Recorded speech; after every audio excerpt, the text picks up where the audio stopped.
मैंने वो भी स्थिति देखी है कि एक टेररिस्ट इस देश में आने के बाद 2.5 साल तक वह यहां पर उत्पात मचाता था। आज किसी भी टेररिस्ट की भारत में 1 से 1.5 सप्ताह से ज्यादा उसकी उम्र नहीं है, इस बात को समझना चाहिए। ये वही फौज है, ये वही कर्तृत्ववान लोग हैं, लेकिन नेतृत्व अगर ठीक नहीं होता है तो 2.5 साल तक उत्पात मनाता है, और जब नेतृत्व सही होता है तो 2.5 हफ्ते में शांत कर दिया जाता है। यह भारत फौज की कमाल है, इसको हमको समझना चाहिए। और इसीलिए जब हम बात करते हैं तो हम हमेशा कहते हैं, अब मैं इस समय कोई राजनीतिक बातचीत नहीं करना चाहता, लेकिन हाँ, OROP का विषय तो 1971-72 का है, जो ऑनेस्टली प्रधानमंत्री मोदी जी ने जो कमिट किया उसको करके दिया, लेटर और स्पिरिट में करके दिया, मेन स्ट्रीमिंग करने का प्रयास हुआ है। अगर उसी तरीके से हम देखें तो बजट में इसके दृष्टि से देखें तो 2012-14 तक इंडियन आर्मी का बजट जो था वो 1,47,000 था, आज वो 4,78,000 बजट हो गया है। और इतना ही नहीं है, इसमें से 1.3 lakh crore has been specially kept for the development of Indian army as far as equipment is concern, as far as the striking rate is concern, striking capacity is concern, उस पर खर्च हो रहा है। उसको भी हमको समझना चाहिए, उसको भी हमको ध्यान में रखना चाहिए। और राष्ट्रीय सुरक्षा हम लोगों के लिए सबसे महत्वपूर्ण है। इतना ही नहीं, चाहे वो नागा अकॉर्ड हो, चाहे वो बोडोलैंड अकॉर्ड हो, इंटरनल सिक्योरिटी का विषय हो, इसमें भी प्रधानमंत्री जी ने बहुत इनिशिएटिव लेकर के इनको भी सेटल किया है, ताकि हमारे फौज के लोग वह एक्सटर्नल सिक्योरिटी के काम में, बॉर्डर की सिक्योरिटी में लग सकें और इंटरनल प्रॉब्लम्स को हम ज़्यादा से ज़्यादा सॉल्व कर सकें। ये बात भी हमको ध्यान में रखनी चाहिए, और इंडियन आर्मी ने उसको बखूबी निभा करके दिया है। कल हमारे संगठन मंत्री वो श्रीनगर गए हुए थे, जम्मू कश्मीर, वहाँ से लौट के आए, तो मैंने उनसे पूछा कि कैसा रहा आपका एक्सपीरियंस।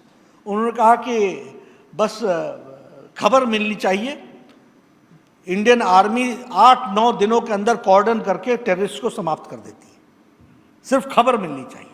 ये फर्क है। This is the ground situation which we have to understand how policy makers when make a difference, किस तरीके से नीति बनाने वाले लोग परिवर्तन लाते हैं जीवन में, इस बात को भी हमको समझना चाहिए। जहाँ तक हम सीमांत विकास के उत्सव की बात करते हैं, मैं पहाड़ का रहने वाला हूँ। अभी मैं लगभग पिछले महीने अटल टनल देखने गया था, और मैं जब अटल टनल की बात करता हूँ तो हिमाचल का रहने के कारण मैं जानता था कि अक्टूबर महीने से लेकर मई महीने तक क्या बोलते थे, लाहौल बंद है जी, लाहौल बंद है, ले बंद है जी, रास्ता नहीं है। और कितने घंटे लगते थे जब चलता भी रास्ता होता था।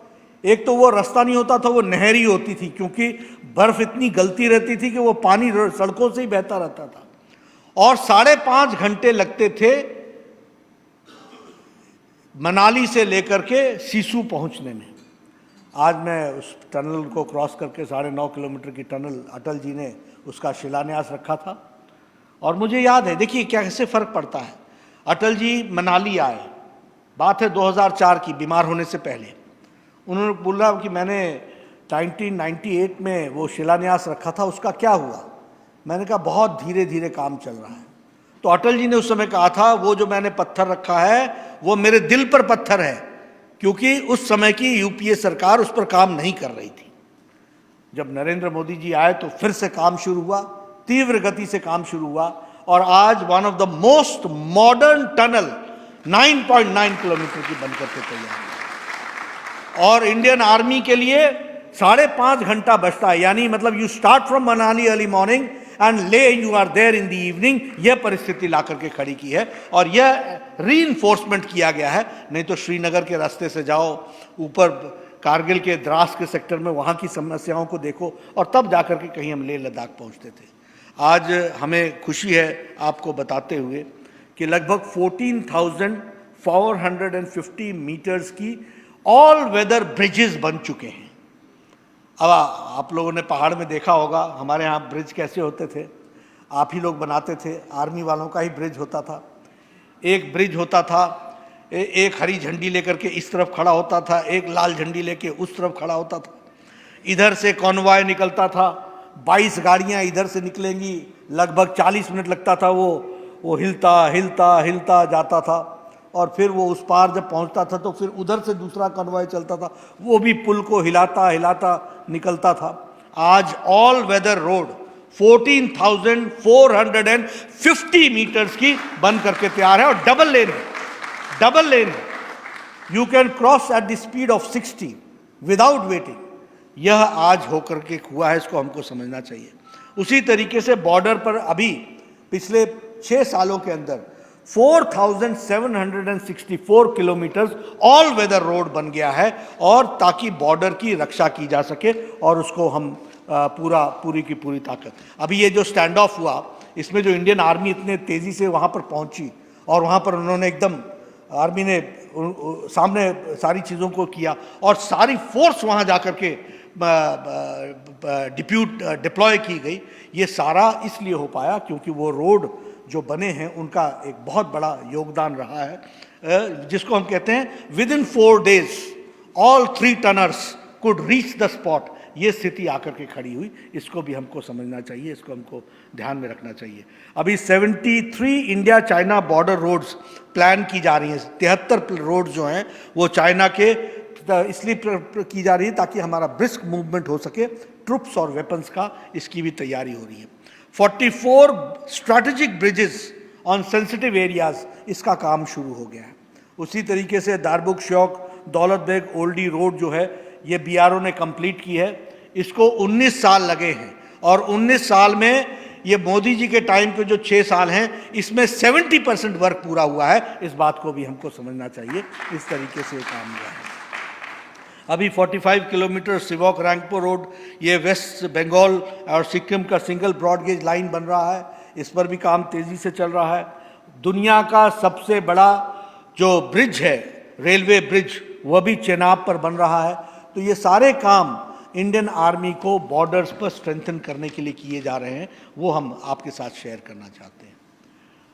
मैं पार्लियामेंट में 2012 से हूँ, मैंने कांग्रेस का भी रिजीम देखा है। कांग्रेस की फिलॉसफी थी no decision is the best decision, कोई डिसीजन मत लो, और सौदेबाजी करनी है तो there should not be mission, there should be commission. यही लेकर के चलते रहे। अच्छा नहीं लगता है कि हम डिफेंस के बारे में ऐसी बात करें, लेकिन इसी तरीके से इन लोगों ने जिस तरीके से सरकारें चलाई, आज के दिन कोट नहीं करना चाहता हूं, लेकिन हमारे पूर्व डिफेंस मिनिस्टर्स ने उस समय क्या कहा है, और कि हम कैसे क्या सोचते थे, क्या करते थे, सब चीज़ें ऑन रिकॉर्ड आई हैं। लेकिन प्रधानमंत्री मोदी जी के आने के बाद 36 राफेल फाइटर एयरक्राफ्ट्स का बेड़ा भारत में मौजूद है, इस बात को हमको समझना चाहिए। उसी तरीके से 28 अपाचे अटैक हेलीकॉप्टर्स, ये भी मौजूद है। 15 Chinook choppers, surface to air missiles from Israel MRSAM, इसको भी, ये भी हमारे यहाँ मौजूद है। 145 अल्ट्रा लाइट हावेसर है, वो भी हमारे यहाँ मौजूद है। 100 वज्र आर्टिलरी गन्स मौजूद हैं। 1.86 लाख बुलेट प्रूफ जैकेट्स। पहले हम बुलेट प्रूफ जैकेट्स बाहर से लेते थे, आज India bullet proof jackets export कर रहा है। अपनी तो सेल्फ सफिशिएंसी की है, लेकिन दुनिया को दे रहा है। यह परिस्थिति खड़ी हुई है। उसी तरीके से सरफेस टू एयर मिसाइल्स के 5 स्क्वाड्रन्स तैयार हुए हैं। मिसाइल ट्रैकिंग शिप, और वो भी शिपयार्ड में तैयार हो रहा है, हिंदुस्तान शिपयार्ड में तैयार हो रहा है। यानी आर्मी को एक अलग ढंग से देखने का नजरिया और उनको प्रायोरिटाइज करना, ये सारे आप सब लोग आर्मी में हैं, मुझे कहने की जरूरत नहीं है, लेकिन आप याद करेंगे तो सारे के सारी सिंस 80s ये इक्विपमेंट का मॉडर्नाइजेशन, ये प्राय रुक सा गया था। And it was speaking on the morals of our fighters, our jawans, our officers, इन सब पर उसका असर पड़ रहा था। लेकिन प्रधानमंत्री मोदी जी के आने के बाद quick decision, bold decision, decision in the favour of the country इस तरीके का किया गया। अब FDI 74% कर दिया गया है और हमारे यहाँ घर में इनिशिएट किया गया है ताकि हम इंडिजिनस चीज़ें ज़्यादा से ज़्यादा बनाएं। इस बात को भी हम लोगों ने करने का प्रयास किया है। ये सारी बातें मैं आपको इसलिए बोल रहा हूँ कि लीडरशिप मेक्स अ डिफरेंस। जब कारगिल दिवस था तो उस समय पाकिस्तान के प्रधानमंत्री नवाज शरीफ साहब क्लिंटन से मिलने गए थे और उन्होंने कहा था कि हमारा समझौता कराओ। और उस समय देश के भारत रत्न प्रधानमंत्री अटल बिहारी वाजपेयी ने कहा था कि हमारी फौजें मोर्चे पर लड़ रही हैं, मैं भारत छोड़ के नहीं जाऊंगा जब तक कारगिल की एक एक इंच की भूमि हमारे जवान नहीं जीत लेते। ये लीडरशिप की क्वालिटी होती है, ये लीडरशिप का डिसीजन होता है जिसको हमको समझना चाहिए।